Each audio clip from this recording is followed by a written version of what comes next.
avoir posé les fondements, il ne puisse l'achever. C'est ça. Et que tous ceux qui le verront ne se mettent à le rêver. Vous voyez, si tu n'achèves pas ta maison, les gens vont se moquer de toi. Nous, on a tellement au Congo, dans notre pays, on donne les noms. Et je faisais partie des gens qui donnaient les noms. On vient dans le même quartier, je vais la laisser. On donne des noms.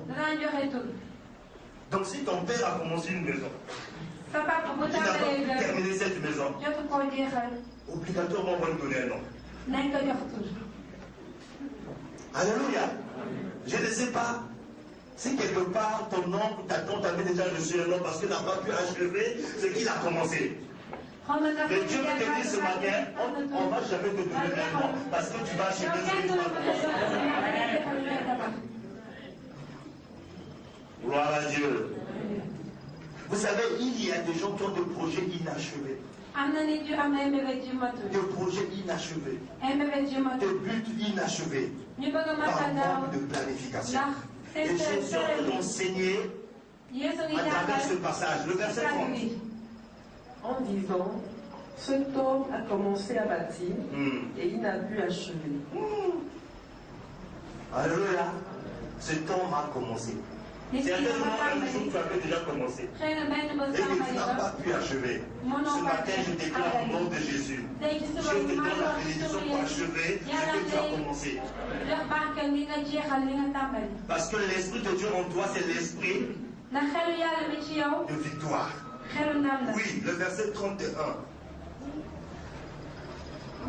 Quel roi, s'il va faire la guerre à un autre roi, ne s'assied d'abord pour examiner s'il peut, avec 10 000 hommes, marcher à la rencontre de celui qui vient l'attaquer avec 20 000. Vous voyez comment Jésus nous enseigne?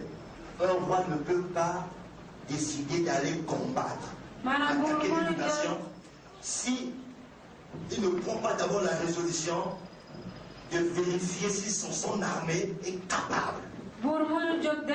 S'il a seulement 10 000 hommes, il ne peut pas attaquer un homme qui a peut-être 100 000. Alléluia. Alléluia. Vous savez, quand j'étais dans le monde, je planifiais même mes bagarres. C'est-à-dire, quand je regarde une personne, je sais déjà comment je vais te taper. Qu'est-ce que ça, s'il te plaît? Quand je vois Christ comme ça, je sais qu'avec quel seul coup il va tomber. Et un jour, tu peux t'asseoir. J'avais frappé un jeune homme. Vraiment, je l'avais frappé. Parce que j'étais plus fort que lui. Vous savez ce qu'il a fait? Il est parti chercher un catcheur. Qui faisait peut-être 2 mètres. Il était grand. Costaud. Et dans mon quartier, je régnais parce que j'étais vraiment fort. Ce quartier est venu dans mon quartier. Et que je l'ai vu. Il a fait ça. Dès que je l'ai vu, j'ai déjà planifié ma défaite parce que... Il dit à genoux.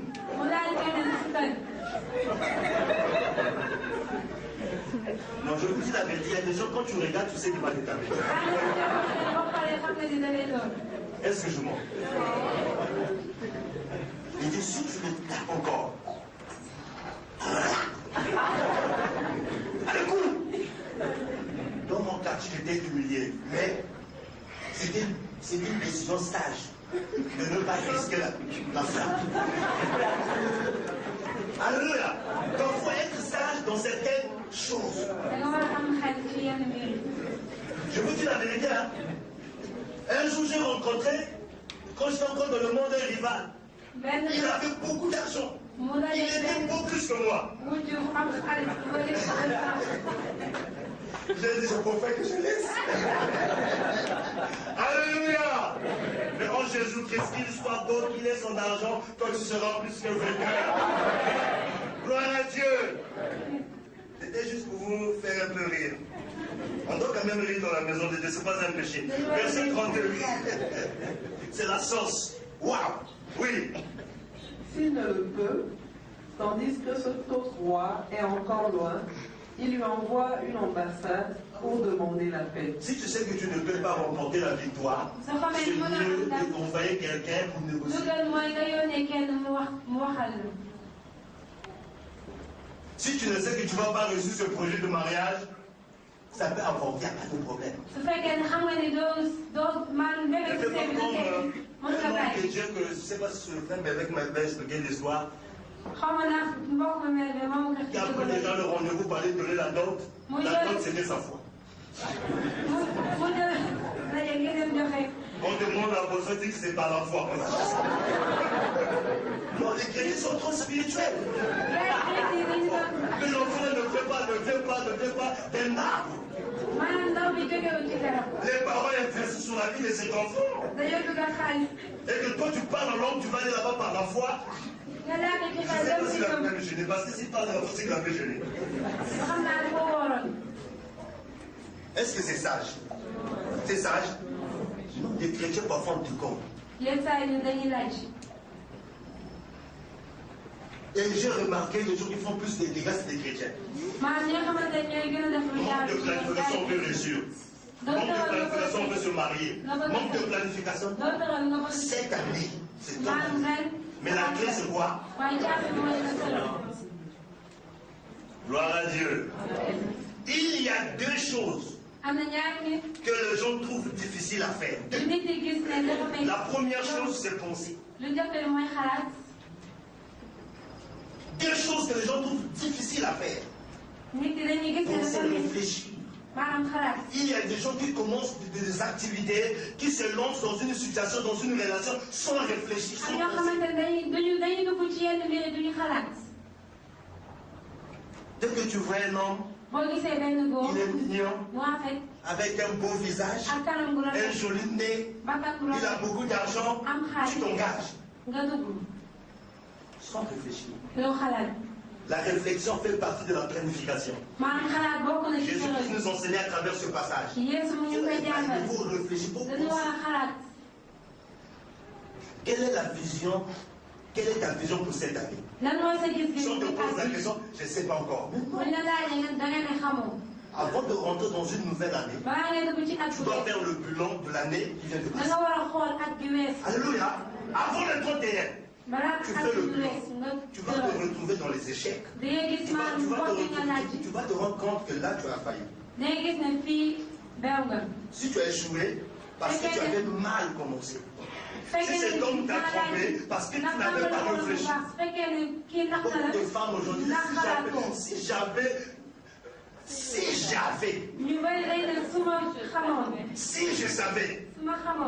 j'avais écouté les conseils, si j'avais écouté le conseil de l'ancien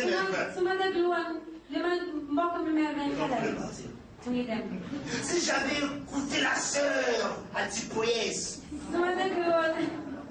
aujourd'hui je devais être la tête.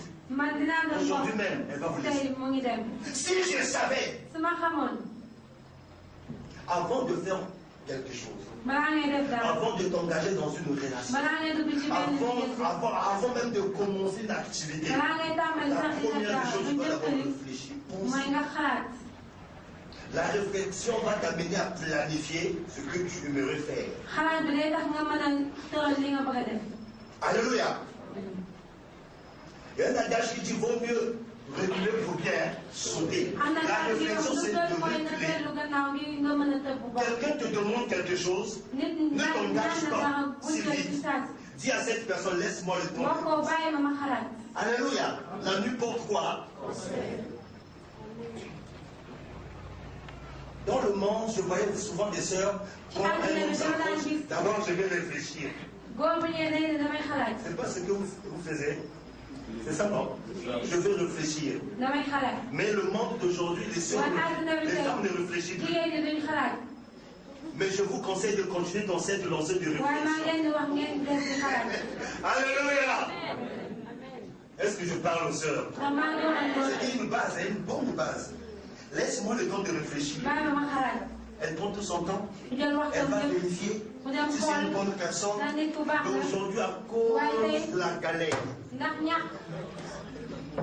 à cause de la souffrance. C'est tic au tac. On ne réfléchit pas. Si tu as des capacités, c'est bon. Et beaucoup de sœurs sont déçues. Beaucoup de cœurs sont blessés. Vous savez, une sœur qui n'est pas de cette église est venue me voir. La réception, c'était mardi, non? Mardi. Elle est une église sœur. Elle me dit, pasteur, j'ai des problèmes de délivrance. Un sérieux problème. Elle m'avait vu, ça fait peut-être 2 ans de cela. Elle me dit, quand je commence avec un homme, et cet homme est prêt à m'épouser, on se sépare. Et là, j'ai commencé une relation avec un frère dans l'église qui est responsable d'un département. Ce frère a fini ses études. Il est parti dans son pays d'origine. Il m'a promis le mariage. Mais ça fait 2 mois. Ce frère a démissionné. Vraiment, pasteur, je suis choqué. Pasteur, je ne sais pas. Vraiment, il faut que tu me délivres. Au moment que la sœur parlait, Dieu me dit son problème.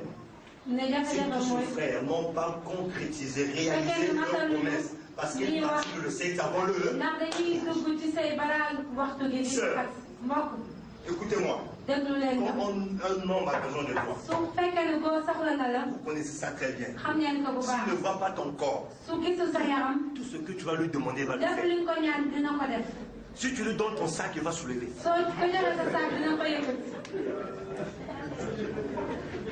Alléluia. Si tu dis que vraiment, cette semaine, je veux manger pizza. Tu demandes la pizza. Vous savez pourquoi? Il vient de le voir. Ton cœur. Quand le cœur de la femme bouge déjà, c'est fini. Et il va faire des dépenses pour un seul but, t'es déshonoré. Et lorsqu'il va te déshonorer, c'est là que tu vas connaître son visage. Et beaucoup de sœurs ont connu de visage A, B, X, Y, Z.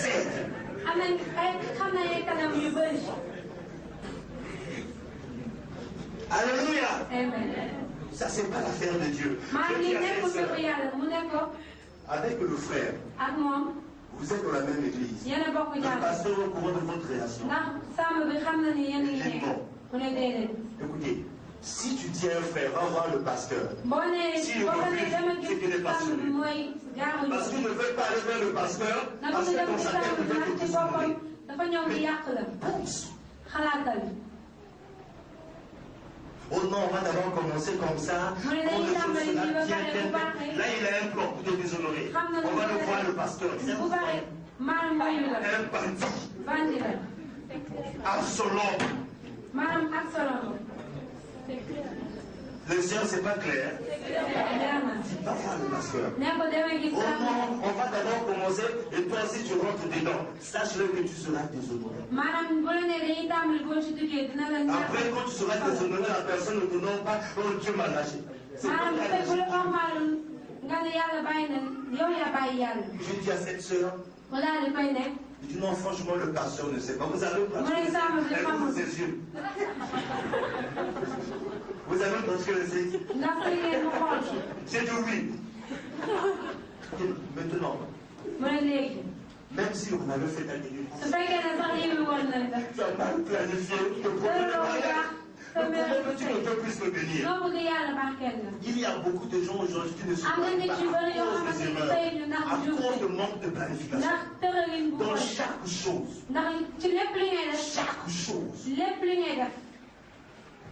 avant de t'engager, avant de faire quoi que ce soit, tu dois penser, réfléchir. Je parle à quelqu'un, tu dois faire quoi? Réfléchir. Quelqu'un peut venir te voir, non vraiment, j'ai 200 000, est-ce que tu peux aussi donner 200 000 pour commencer des activités? Tu dois faire un bon projet, laisse-moi le temps de réfléchir. Dans cette réflexion, tu peux prier pour chercher la face de Dieu si c'est un bon partenaire. Alléluia. Dans cette réflexion, cherche le témoignage de cette personne. Ne t'engage pas pour les de ton Même dans l'église, hein, il y a des frères qui volent. Il y a des sœurs qui volent. Pour commencer les projets, ils volent ton argent. Il peut créer une histoire comme on a volé. On a braqué. Gloire à Dieu. Tu dois faire quoi? Alléluia. La deuxième chose, faire des choses dans l'ordre d'importance. Les gens trouvent difficile de faire des choses dans l'ordre d'importance.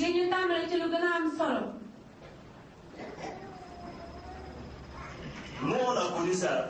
Dès qu'on vient, on nous dit qu'il y a quelque chose qui, à l'église, on achète. Non, ça ne veut pas dire même si on nous vend des guitares, il faut qu'on achète. Alléluia. Si pour le moment, on doit avoir un plan. Est-ce que vous m'écoutez? Ce qui est important. Pour le moment, ce qui est important, on a besoin des bâches. Si on vient nous vendre une troisième guitare, on n'a pas besoin de ça. Bien qu'on a besoin de ça, mais ça peut attendre. Faire des choses dans l'ordre d'importance. Surtout les femmes. Ça ne veut pas dire que chaque mois tu dois avoir une tenue. Alléluia. Chaque mois, tu dois planifier. Ce mois, tu dois avoir une tenue. L'autre mois, tu peux inverser sur autre chose. Tu dois faire des choses selon l'ordre d'importance. Ce qui est important doit être gagner la première. Alléluia. Alléluia. Et c'est ces deux choses que les gens trouvent difficiles à faire. Penser et faire des choses selon l'ordre d'importance. Gloire à Dieu. Gloire à Dieu. Tu as un projet de bâtir une maison. Vous voyez? Et quelqu'un vient te voir pour te dire tu as déjà acheté un terrain. Il vient te voir pour te dire vraiment je te vends cette voiture. Écoute-moi bien. Si la voiture n'est pas importante pour toi, si à cette personne, j'ai d'abord un projet que je veux vous montrer. Vous savez, il y a beaucoup de gens qui ont la voiture qui sont des locataires. L'argent que tu vas dépenser pour cette voiture, tu pouvais le construire. Surtout dans mon pays, beaucoup de gens ont une voiture de locataires. Il y a des gens qui ont acheté des voitures. Mais les voitures sont égarées parce qu'ils n'ont pas d'argent pour acheter le carburant. Tu n'as pas fait des choses selon l'ordre d'importance. Alléluia. Alléluia. Il faut savoir planifier. Gloire à Dieu. Bien-aimé, il faut planifier ton avenir. Car le présent prépare quoi? Le présent prépare quoi? Si tu prépares mal ton présent, le présent, ton futur sera comment? On avait une fille, ma femme connaissait ça. Dans son présent, quand sa maman était à la cuisine, elle était en train de faire des vernis. Quand sa maman est en train de préparer les cuisiniers, au lieu de venir s'asseoir à côté de sa maman pour voir comment ça se passe, elle c'est la beauté, tissage, j'enlève de tampon. Elle vient au Sénégal loin de ses parents. On avait une maman qui avait la main dans la cuisine. J'ai demandé à la soeur, profite. Elle n'a pas profité. Le jour que nous a fait omelette avec vinaigre. Ah oui, il y a des soeurs qui sont là qui ne savent pas cuisiner. Tu es là, après tu veux te marier. Non. Tu vas donner quoi à ton mari? Raison pour laquelle quand Dieu te regarde, c'est que tu sais pas, tu n'es pas encore prête. Parce que la cuisine, ça joue un grand rôle dans le foyer. Si tu ne sais pas cuisiner, Satan peut envoyer Jézabel. Tu vas faire une bonne sauce à ton mari. Quand le mari va venir s'asseoir sous ta table, peut-être qu'il goûte, ah, son mieux était mieux. Alléluia. Touche la sœur, tu dis que tu dois apprendre. Je ne parle pas seulement des sœurs, il y a aussi des hommes qui ne savent pas faire la cuisine. Demande à l'homme qui est à côté de toi, est-ce que tu sais faire la cuisine? Alléluia. Tu savais, ta femme peut être enceinte. Ta femme peut être malade. Tu dois apprendre. Quand ma femme est enceinte, moi-même je suis à la cuisine. Alléluia. Gloire à Dieu. Je me mets à table, je ne vais manger. Dès qu'elle mange, je sais comment. Ah, c'est bon. J'ai même créé une sauce. Tu connais le nom, c'est quoi? Yougous.